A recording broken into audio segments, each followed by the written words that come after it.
Hey guys, Zenaku here with a quick recap of Quakecon 2021. Coming into the matchup with Spotty, I feel like I've played him a few times in practice, and usually he likes to play quite pedal to the metal. He likes to push a lot, and he likes to use a lot of rail. Something that I feel like I was already kind of mentally prepared for about like how to kind of counteract this and just like what champions to pick. Of course the game was very close, but I did feel relatively comfortable because I kind of knew how to pace the game, but the games are very close and actually could have gone either way. I felt like he was a bit nervous in those games, so it felt. It was just very close in the end. Versus Cypher, the main thing that I was looking for, and you know, the biggest approach when playing different people in tournaments as opposed to practice is like how they like to approach the game differently. You know, I've played Cypher a few times when he's playing seriously, and he definitely plays different to when he's just like practicing or running around. What I was looking out for was his slow-paced play. I felt that I needed to just like play the items, but also if I could find opportunities with the speed to try and like catch him out.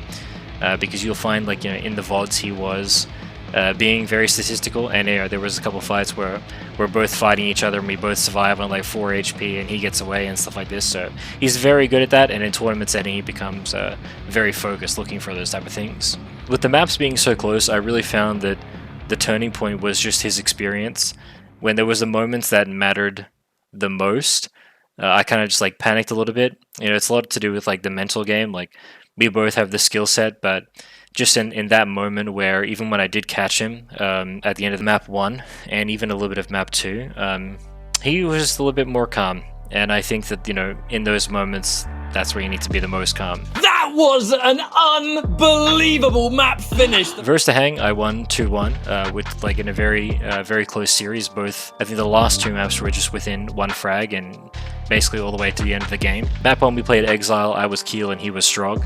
I just really like Keel in general in this map because it feels like it's very strong against everything, and lucky for me he picked Strog. I think that Strog can be a good pick against Keel, but it's also giving Keel a lot of advantages to use the grenades, and you know, Strog's hitbox is quite large, so it's easier to like get these combos off. All I was thinking about was like just playing the items, because I always have more stack than he does, and using the grenades in a way where, you know, if he was going to push, I could push him out with grenades, or it's just going to make it very hard, especially on a map like EXILE, because as soon as you get even to push a little bit, it sends your momentum. It's really hard to control your speed.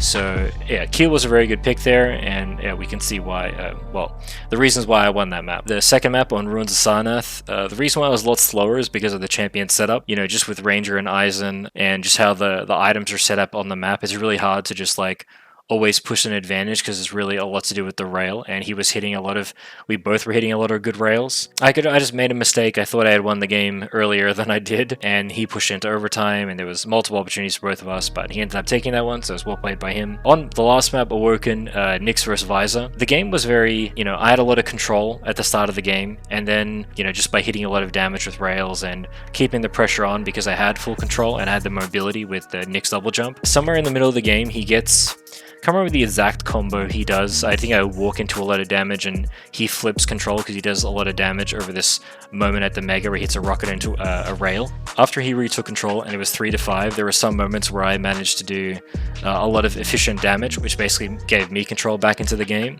And then with only so much time left and the champion that he was playing, I could do something where if there was only, you know, 30 seconds left coming into that final minute, that it was going to be really hard for him to retake control unless he played very slow. But of course, if I'm hitting like, you know, even a rail off spawn, it's going to make it almost impossible for him because he would need to hide or do something there. So I basically chased him down at Banana, and then he spawned at rail, and then I just followed it up by zoning him out in this area and then finishing the kill at the Mega. So it was really nice play by me. Sudden death. If the Hang was literally anywhere else on this map, he would not have died, and oh my god, at the buzzer! I felt I played very confident throughout the series, which I'm very happy about. You know, we could see the moments in map 2 where I kind of lost my focus a little bit, and what's the result of that when that does happen. But overall, I'm happy to have pulled it together in a tournament like that. You know, to win in other circumstances, it doesn't mean as much, but to win at Quakecon, yeah, I think it's good for me. And Zen comes out on top. I think it's a testament to how consistent he's been throughout this stage, getting better and better, more calm, more collected, very, very clutch, and popping off as he should. And to Hang, he's just got to be like, golly, what more can I do? So versus Kilson, I lost 1-2. Usually when I play Kilson in scrims, I usually go maybe 50-50 or like 40-60 in favor to him on Exile. In the first 5 minutes I had lots of control, I think just with the Bull Rush and Scalebearer doing what he does best, just pushing through the map. I just felt that I could keep the pressure on and maintain control. I think there were some moments where he managed to just like do a lot of damage, and then Scalebearer has to kind of like pace himself coming back into the game. At the end of the map I almost lost the game because I tried to hide in the last minute or so, and it almost cost me, but thankfully it didn't, and I really need to also be careful of those situations. On map 3, you know, at this moment I'm starting to think to myself, I could actually really take this series because Keel is a very good pick into Nyx, and you know, this is where I start to think a little bit different. It's just interesting to me because I set the goal of coming top 4, but top 8 was also kind of another goal of mine, and coming top 8, you know, I really felt that my mind was really into the game and really focused. But into this last map somehow, like as much as I was playing and I was into it, I could feel I didn't have my killer instinct like I did, and there were just some moments where Kilson pressures and I'm kind of just like, I'm just somewhere else. I'm not thinking about anything else, but like I don't have that sense of the things that he's going to do, and I really did. I really should have, because you know, he didn't make necessarily bad moves, but it shouldn't have been as efficient in some of the trades that happened because of that. You know, using lots of LG or getting is more around this pivotal moment where he does like an inside out and it does like 125 damage at heavy. That was like a really big moment. So again, well played by him. I think he deserves that win, and just something for me to think about in future with the champion picks. Zenaku had it. There we have it. Kilson comes out on top in this series, 2-1. Overall, my goal was top 8, and I am pretty happy with how it went, although I think that it's funny that once you reach it, you're kind of like, oh, if I had just done a little bit more, maybe I would have gotten higher. So, but I think that's a nice feeling. Kind of gives me something to work towards if there is something, you know, in the future. To sign off, guys, thank you so much for all the support of watching me play.